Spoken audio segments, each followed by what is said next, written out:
A foundation member of the ruling All Progressives Congress, APC, Mr. Osita Okechukwu, has stated that Northern Christians would not vote for the People's Democratic Party, PDP, presidential candidate, His Excellency Atiku Abubakar. The Enugu State APC chieftain said this while answering questions from journalists in Abuja on Sunday.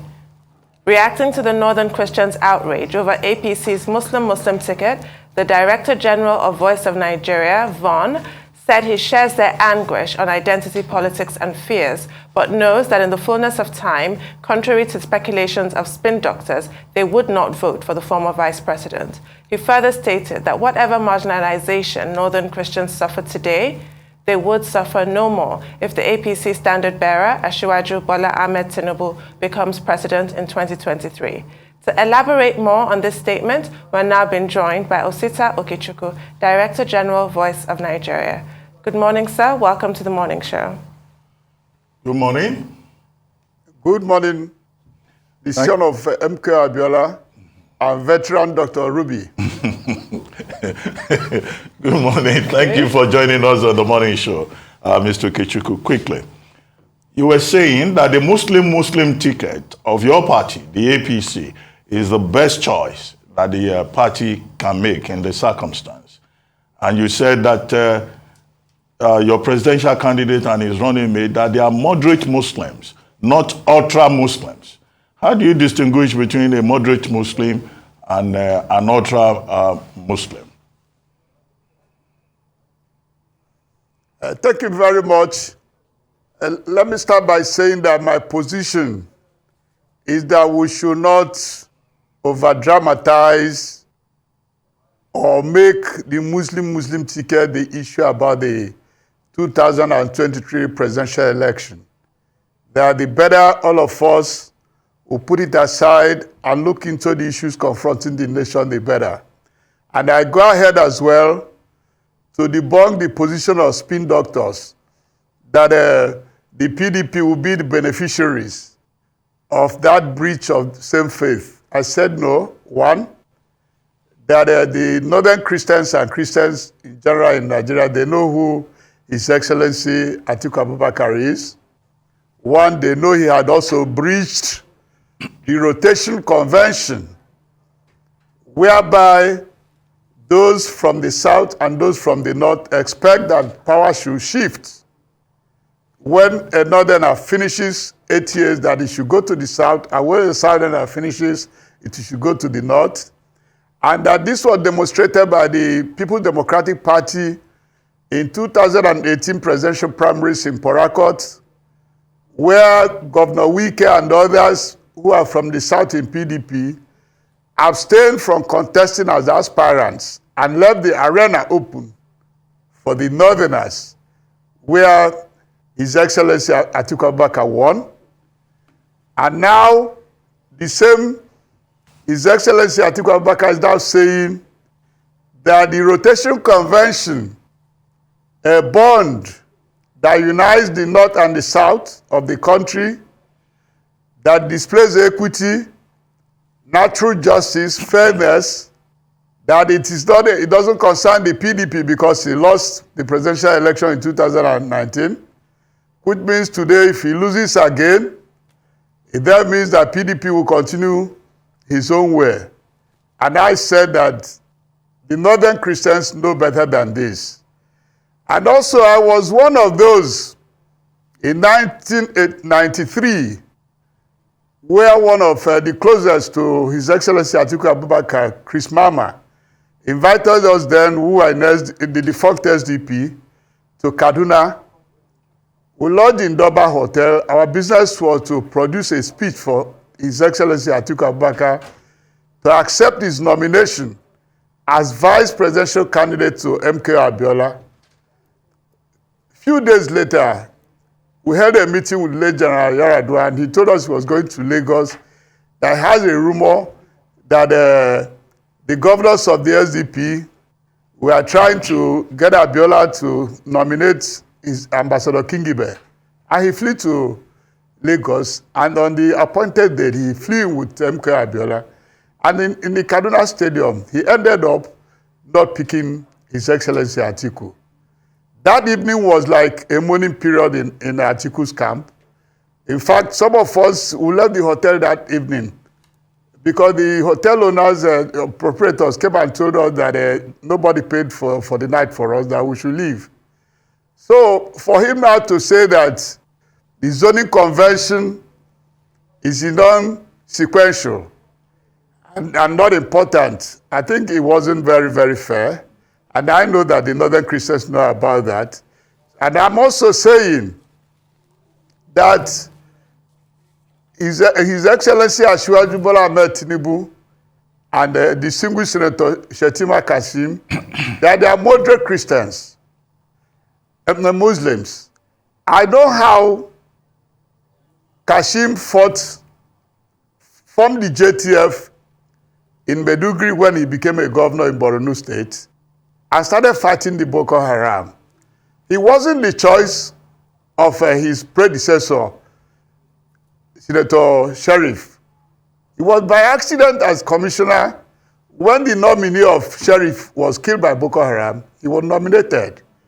And he opened the vault of the Borno State government and started fighting and arming the JTF. And anybody that cares should recall, the day he held a meeting at the villa with the then President Jonathan and came out to meet the press corps and was almost weeping and told the Nigerian state that Boko Haram was more armed, more sophisticated weapon than the Nigerian army. And some people were saying, shut up, don't say that. But he said so because he was so grieved in what was going on. And when you look at Asiwaju Bola Ahmed Tinubu, I said that even the Yoruba people as a whole, they have a DNA that had no inkling of religious extremism or bigotry. I'm not saying so because I'm a member of the APC. I'm saying that we should play down the issue of Muslim ticket. That is not the most important issue in the front burner. That Nigeria, like the global economy, is in trouble. And we should pay attention to ask ourselves, the various presidential candidates, what are they bringing to the table? What are their solutions? But not Muslim ticket. I see my good friend, Babeche Bidi Lawal. I appreciate his plight. I appreciate his concern.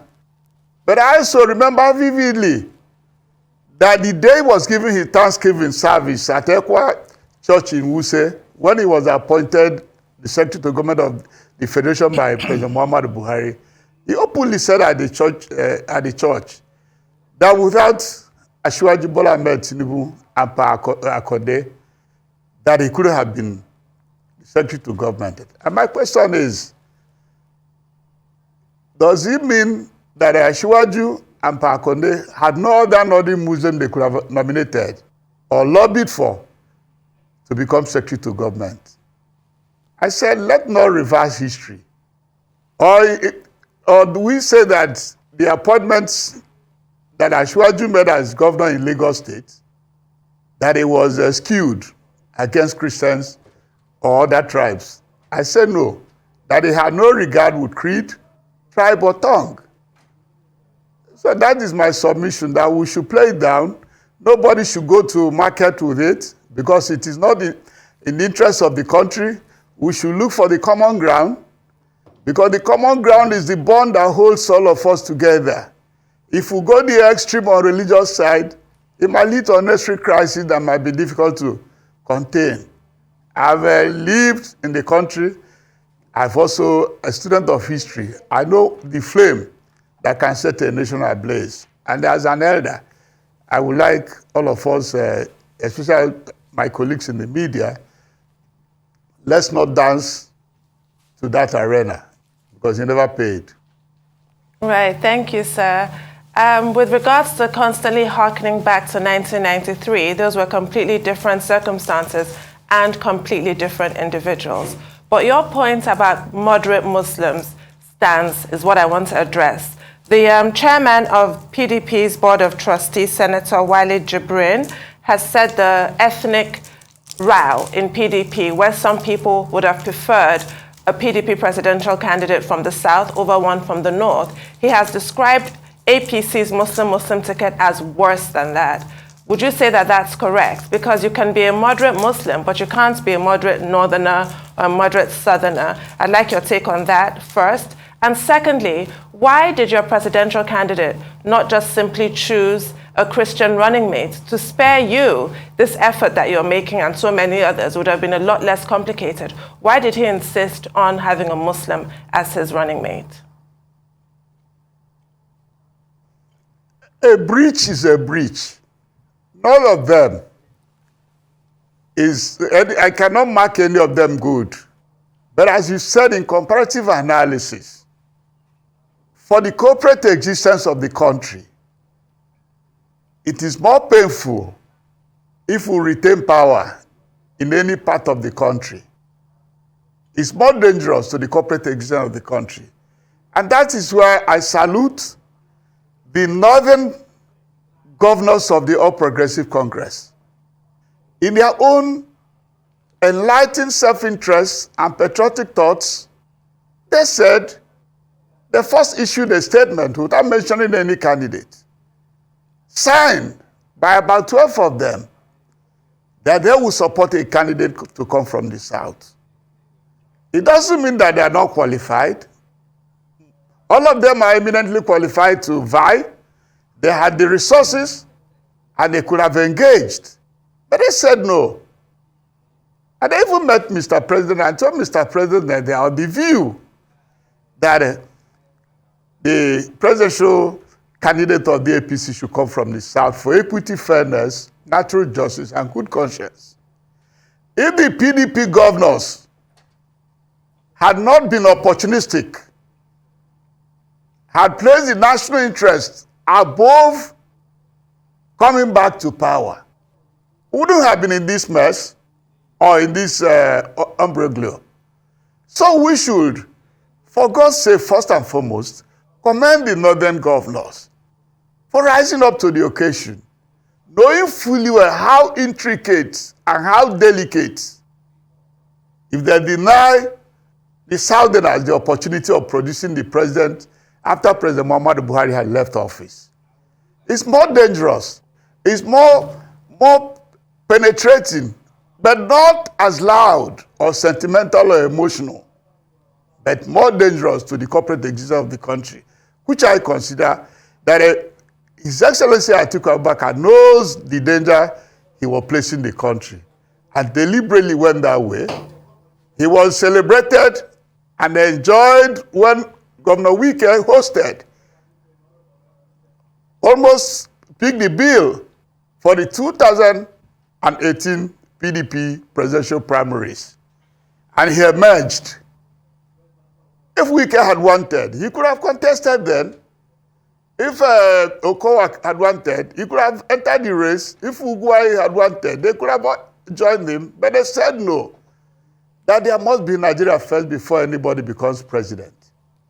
So for me, I know that the most important thing is to keep that rotation going so that every other part of the country will have a sense of belonging, to know that one day it will be our turn.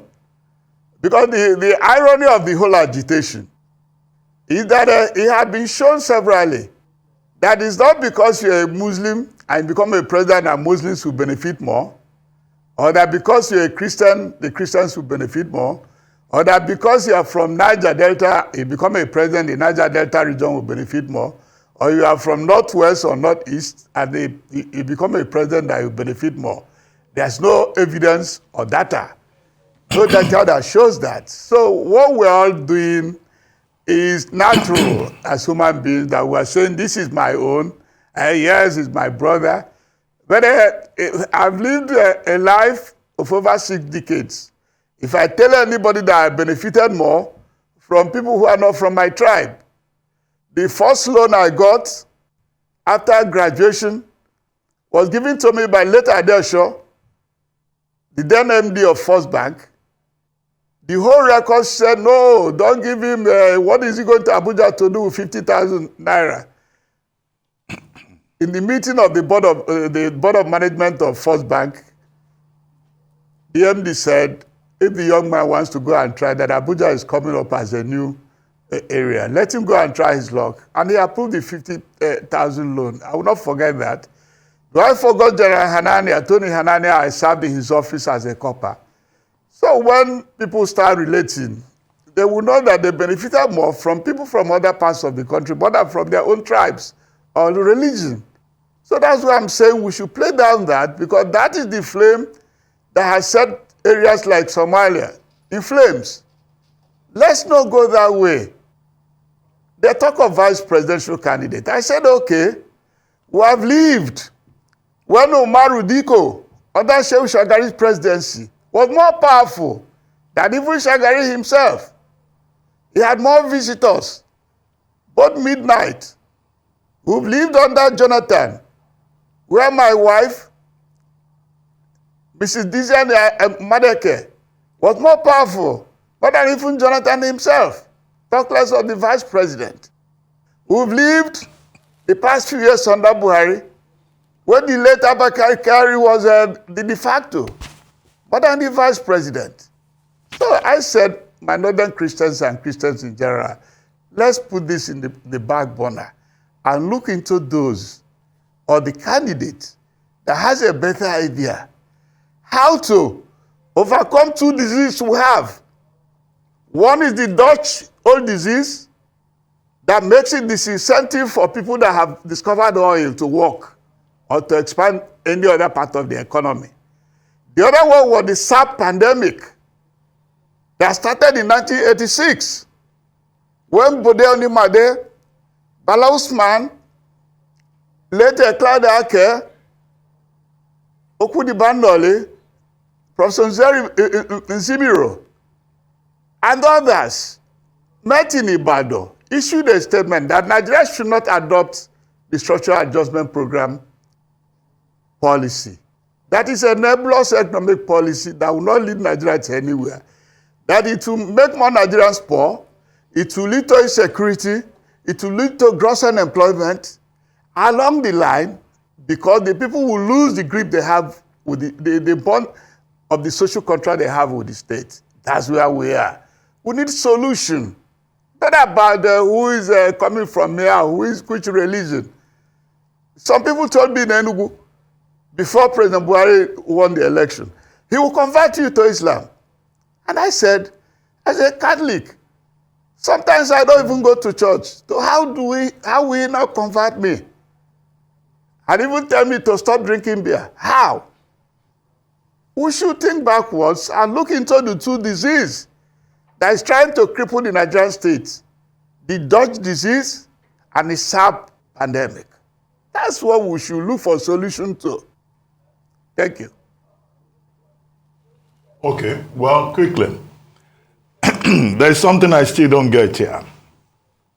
You are saying Northern Christians will not vote for the PDP ticket, when in fact it is the PDP ticket that has a Christian running mate from the South, providing some kind of a balance.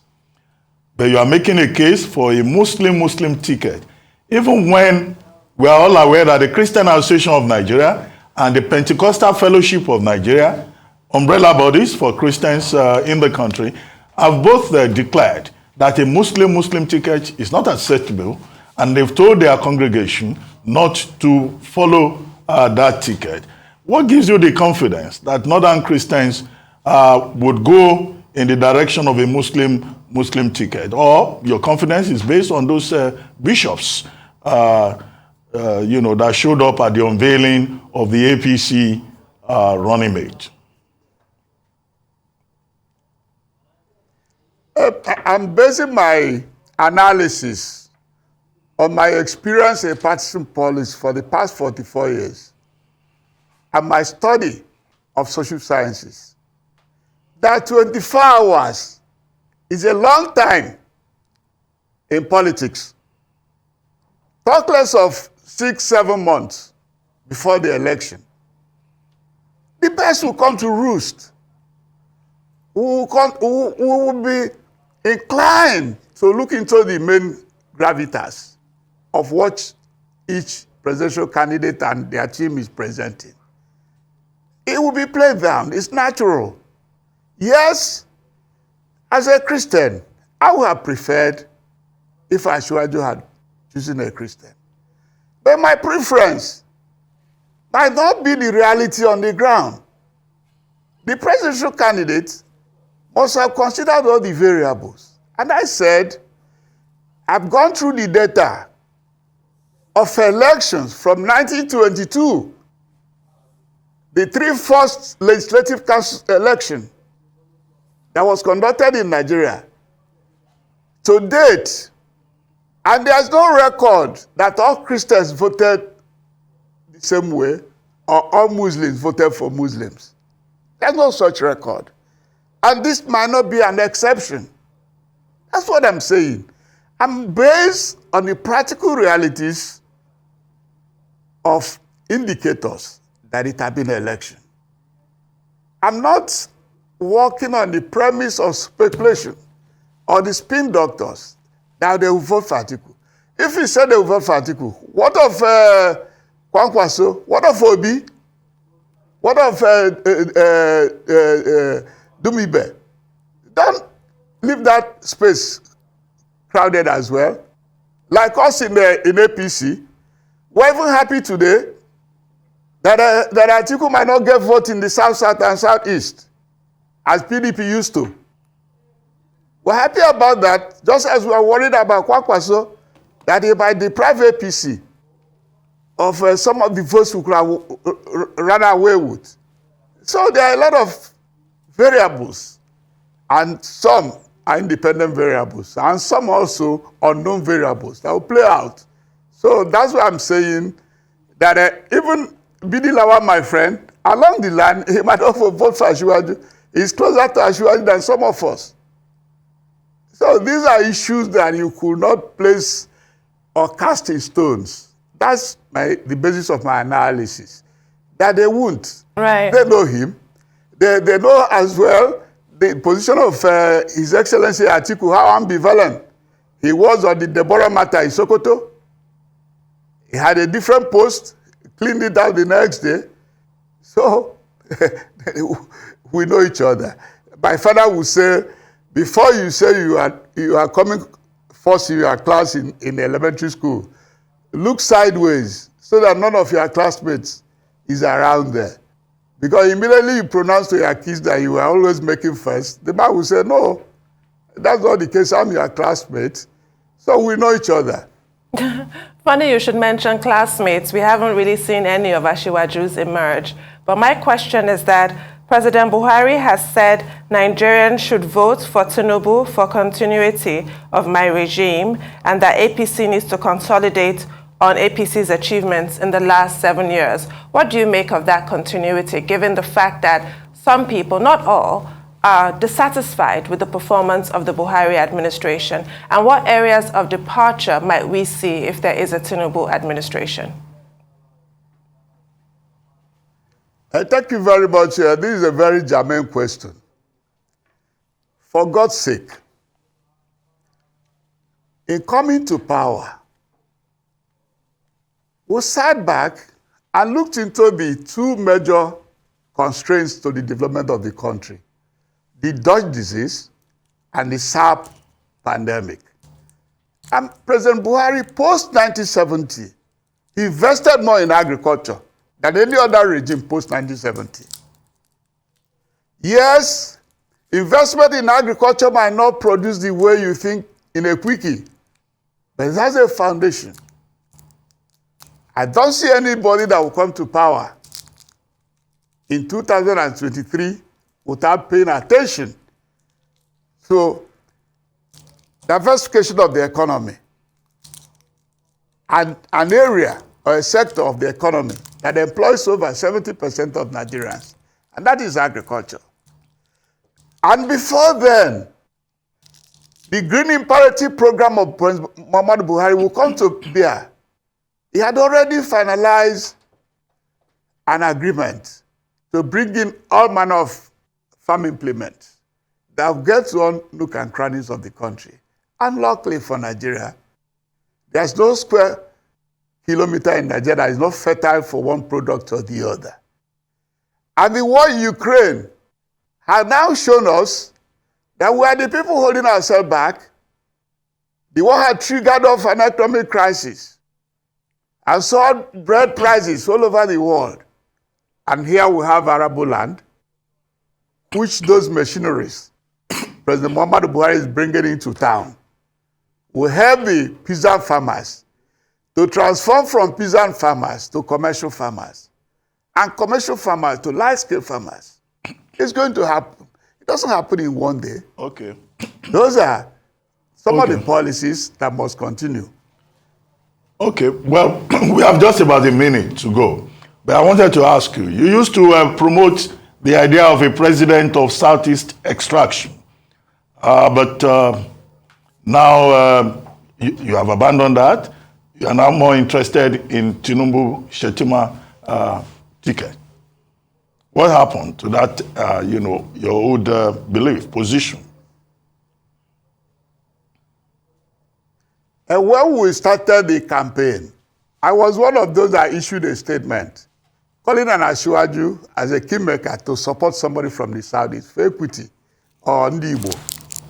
And they issued a statement that the kingmaker wants to be a president. And luckily, as a foundation member of the APC, and somebody who had been in this politics for 44 years, there was a primary that was held in the open clear light. And nobody complained it was rigged. And Asiwaju emerged. I have no other option except to back the candidate of my party because he won the election. Yes, it's not my preference at the beginning of the race, but at the end of the race, he won. As a sportsman and a party man, I have every right and every duty and obligation to support Asiwaju Bola Ahmed Tinubu and his vice president, Shetttima Kashim. Okay, thank you very much, Mr. Osita Okechukwu, for joining us.